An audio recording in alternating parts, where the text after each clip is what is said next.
Japan बना रहा दुश्मन चीन के खिलाफ एशिया में नया नाटो। भारत को संगठन में शामिल होने का मिला न्योता। दहल गया बीजिंग।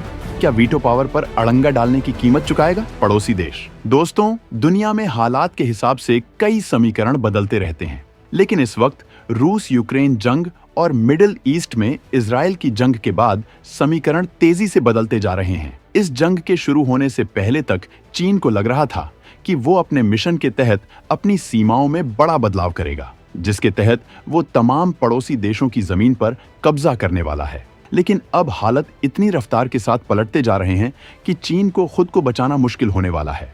जापान में सरकार का नेतृत्व बदल चुका है। किशिदा की जगह शिगेरू इशिबा नए प्रधानमंत्री बने हैं, लेकिन इस नए प्रधानमंत्री की नीतियां चीन के लिए काफी खतरनाक साबित हो सकती हैं। इसकी वजह यह है कि अब तक परमाणु हथियारों से दूरी बनाए जापान ने अपने घातक हथियारों का जखीरा बढ़ाने का फैसला लिया है। अब वो चीन के खिलाफ आक्रामकता पर उतर आया है।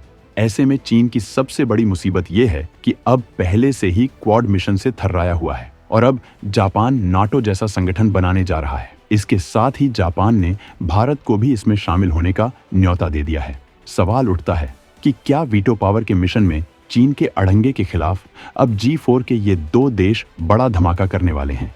क्या भारत इस संगठन में शामिल होगा? कैसे चीन के लिए बनेगा मुसीबत? जानने के लिए आखिर तक वीडियो देखिए। अब शांति छोड़ जंगी तैयारियां करने में जुट गया जापान।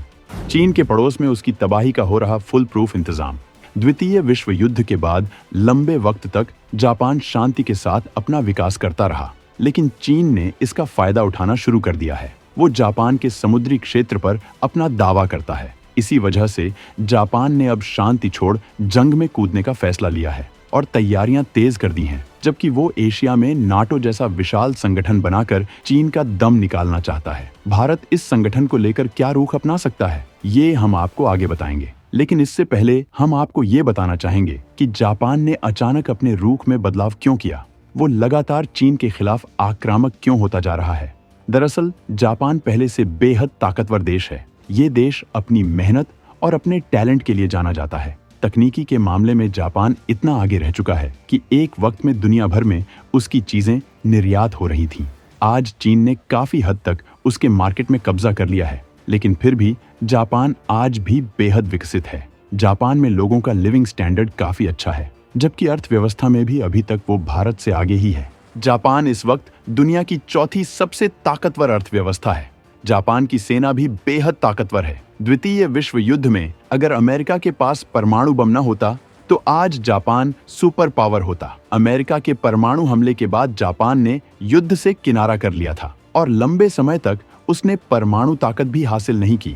दरअसल जापान इस ताकत के खिलाफ रहा है। वो इसका विरोध इस वजह से करता रहा है क्योंकि उसने इसका अंजाम देखा है। विश्व के इतिहास में इतना विनाश किसी ने नहीं देखा, लेकिन जापान के शांति के लिए इस फैसले को चीन उसकी कमजोरी समझ रहा था। वो लगातार उसे अपनी धमक दिखाने की कोशिश कर रहा है, जिसके बाद अब जापान का माथा गर्म हो चुका है।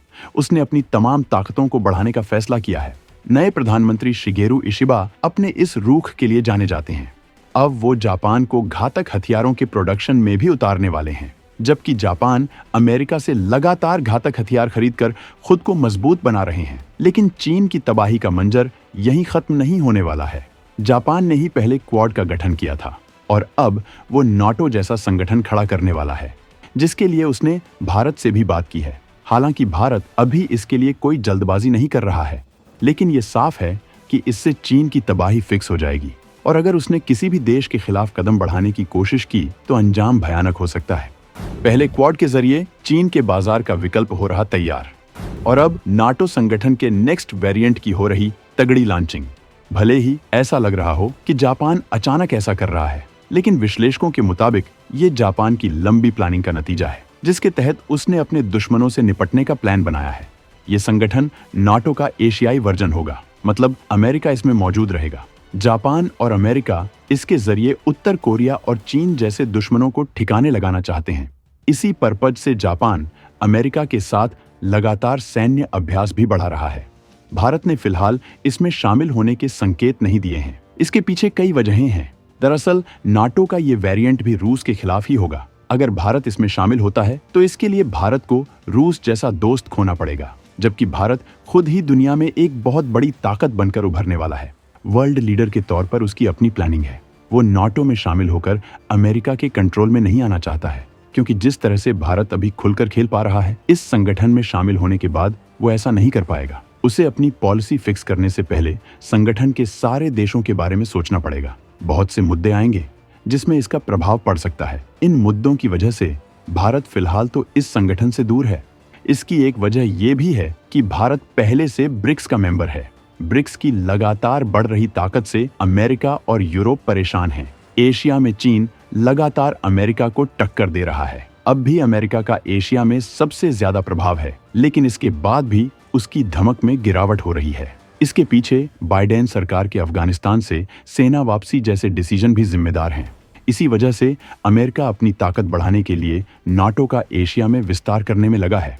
रूस नाटो के सख्त खिलाफ है और वो भारत, चीन जैसे देशों को साथ लेकर इसका विकल्प तैयार कर रहा है। भारत इतनी जल्दी इस मुद्दे पर पलटी नहीं मारेगा, लेकिन चीन की अकड़ निकालने के लिए भारत कई तरह के कदम जरूर उठा रहा है। अमेरिका के साथ उसने साझेदारी मजबूत कर ली है, क्वाड में मजबूती से काम कर रहा है। भारत सारे सहयोगी देशों के साथ मिलकर चीन के सामानों का विकल्प बनता जा रहा है। तकनीकी से लेकर हर तरह की चीजें भारत बना रहा है। चीन से आयात कम करने की कोशिश कर रहा है, उसके लिए अपने इकोसिस्टम को मजबूत कर रहा है, जबकि अमेरिका के साथ लगातार सैन्य अभ्यास कर रहा है।